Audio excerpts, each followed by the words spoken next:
would you just look at the size of this little bitty cubby? Isn't not too sweet? That's blue. It's missing a knob, but I think we can make it a little bit more up to date.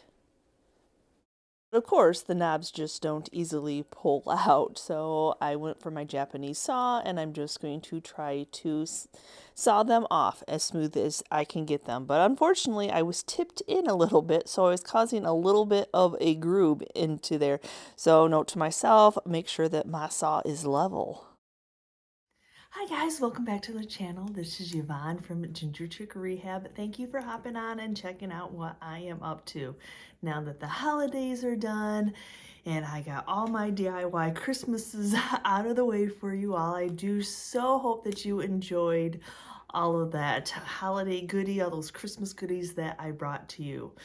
So now it is time to get my auction find, my secondhand finds, my thrift store finds made over. So in today's video, I am sharing the process with you how I make some of these items over and get them ready to resell. Now that I have the knobs removed, and yes, I sadly cut into that. It's a really soft pine, these little cubbies, and into the paint. So I was going to have to sand this down a little bit anyway. The paint is super shiny. So let's see if I can get these sanded smooth where I grooved in. You know, things happen when you're a flipper.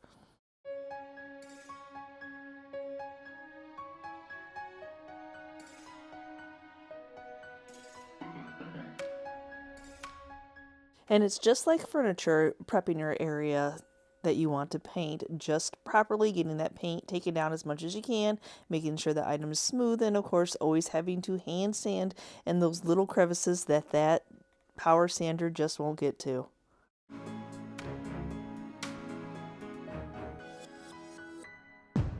So I don't feel the need to paint the entire item. So what I'm going to do, I'm going to first go ahead and put a tape backing on where the old knob used to be. It was one of those peg ones that went all the way through, and then I'm going to tape off the other area, protect it from getting any paint on it. And I knew I was going to need some spackle to fill in that hole. It's a big hole. And then also where I couldn't sand completely smooth, where I grooved in, which was my bad. But yep, just a little bit of wood putty to fill those in. And you always want your wood putty to kind of round up, so when you go to sand it, it will sand smooth. Now, when it comes to color choice is totally up to you. But for me, I am a classic. I just keep neutrals and the classic colors to me anyway, which is black, as you see. So I'm just going to be painting this. And the nice thing about the black is it's usually a one coat coverage. I didn't feel the need, since this is just a little bit of cubby, to use any primer. As you see, it's covering these up easily.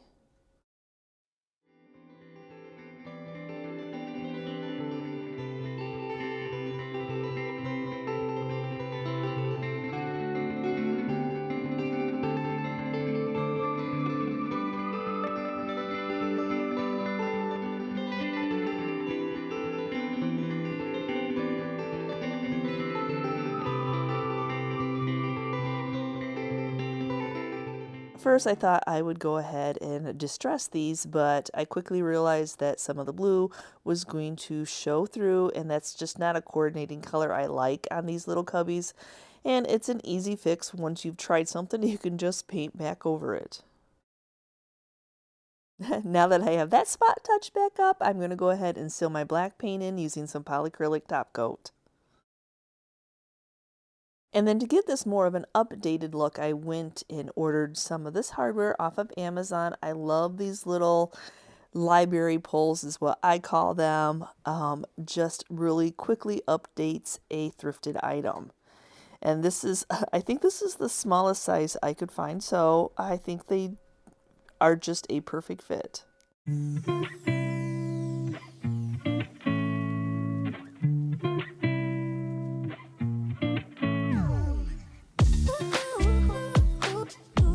Now here's the fun part of buying a tiny hardware. It has tiny screws, so as long as you have, our screwdriver is actually a magnetic, so it kind of grabs onto the little screw, so that does help. Or you can grab it with needle nose pliers, but I didn't want to scrape up any of my paint, so yeah, after a few I dropped it and tried again. I eventually got them on.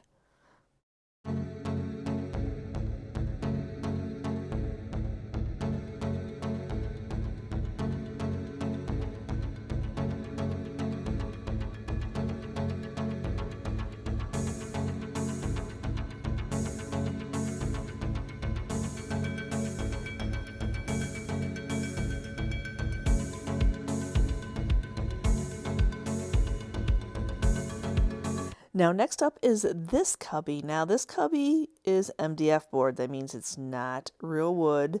So the same thing, I want to update it by taking those knobs off. I want to update the color, even though the color's not terrible. The distressing on it I'm not really a fan on, but as always, it's a personal preference, and this is a video about showing you how I make things over there. But now I'm going to learn my lesson. On my second try of cutting the knobs off, I'm going to keep my saw level so I do not gouge into the drawer face. I see that this one was made that you could also hang it on the wall, but I'm going to go ahead and take those off. Sometimes that is easier said than done. So the last screw, of course, stripped so it would not turn. So I'm just grabbing needle nose pliers. As you see, that metal easily bent. And so then I will just unscrew it this way by grabbing it in the needle nose pliers and then just unscrewing it. Now this one's kind of painted all the way around except the interior, so I don't have really any taping that I need to do. And then when it came to where I saw the knobs off, they are just slightly indented, which is going to be covered up by the new hardware I'm going to put on, so I don't need to fill those in either. The color that I'm using today is a color match to Dixie's Belle's cocoa bean. I always forget that name. I am so sorry. That I matched locally at our Home Depot. I love this brown because I'd like to add a little bit of lettering onto the drawers fronts and still keep it that classic little cubby look. And then I misted it. Sometimes those flat paints, if you mist them a little bit, they spread on a little bit easier.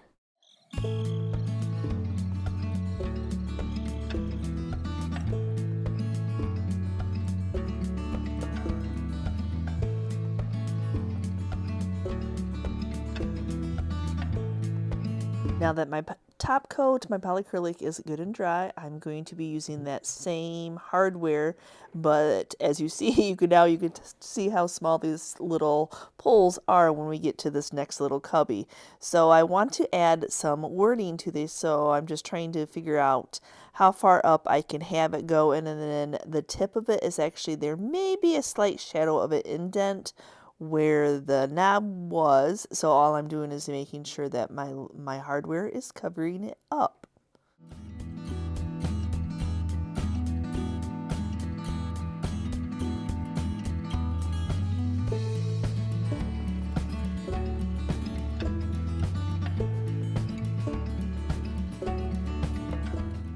If I could recommend a stamp set, this would be one of them. This is the IOD Letterpress stamp set. It has some smaller letters. It has letters and numbers and that dot that we're ever so always looking for. So yes, I'm just going to go ahead and number my drawers. Now I do have the gridded stamping mount, but of course I forgot that in my craft room, which is in my house, and I'm in my workshop doing the craft. So sometimes you have to improvise. So I do have some paper that is lined. So I'm just lining the stamps up, making sure that the bottoms, because it's not necessarily the bottoms as it is the number and the letters themselves that you need to make sure that are lined up using that lined paper. And then I'm just going to go ahead and grab them with some packing tape. I have a little bit more control. Then I'm just double checking that I don't need to realign anything by using it on a scrap piece of paper. Note to self that I always should do this, but do I always? No, I don't. But it sounds good since I had that paper right on hand, that everything is nice and level.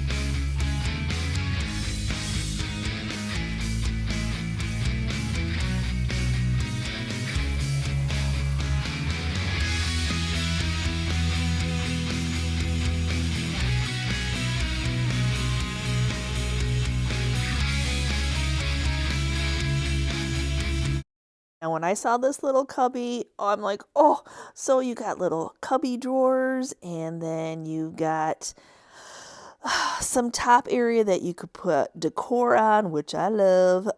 But yes, the finish is a little bit outdated. It's a little bit worn here and there. I do love the little spindles that are on there. And I love that it's definitely a homemade piece. And I tried the Dickens to try to figure out how to get those knobs out. I have no idea how these people screwed those knobs in. So the knobs are going to end up staying. But I do want to go ahead and update the finish, take this old stain off and see what it looks like underneath. So when I got into sanding it, I realized that it was also starting to come apart as I was sanding it. So it was nailed together but never glued together. So after sanding for a little bit, I decided to get a good sand job on there. I was just going to hammer it apart.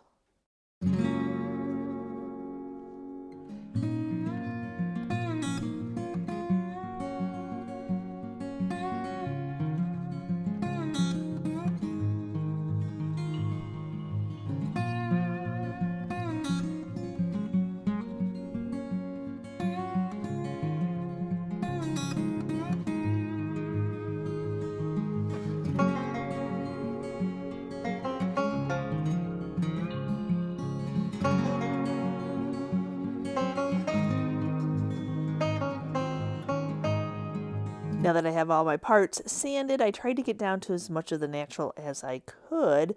Of course, the little edges were that raw pine that grabbed the stain, but it'll give it character. So now it's the fun of putting the puzzle back together. Luckily, this doesn't have too many pieces, but being able to put some tight bond glue, some wood glue on them to hold them, you won't have to worry about it coming apart again. I did let it sit for a minute or so just to get it to start to dry, and then I'm going to go ahead and brad nail it into place.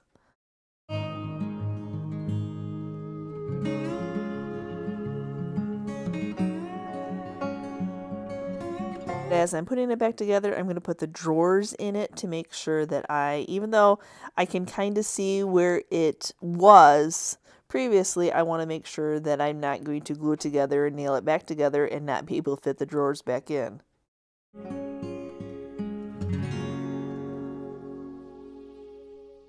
I wasn't really sure how I was going to finish this, but after I got it all sanded, I liked the look of the spindles and the drawers. Since I couldn't take the knobs off, I wasn't going to try to sand them back down to the natural. But then in the grooves of the sides, it has that natural stain, the previous stain still in there. And I thought, you know what, I'm just going to go ahead and just use some natural wax on this. I really like the rustic two-tone look this is giving it.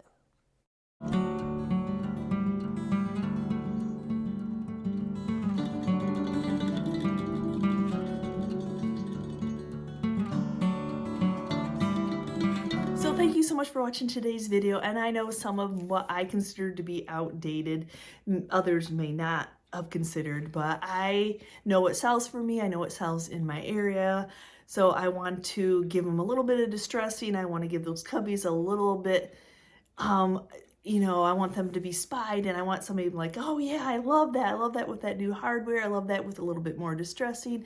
No, taste is personal, and this is just what I envisioned for these items. So give me a quick comment down below which one of the items that we made over were your favorite, and if I have inspired you in any way to look at secondhand finds in a new way.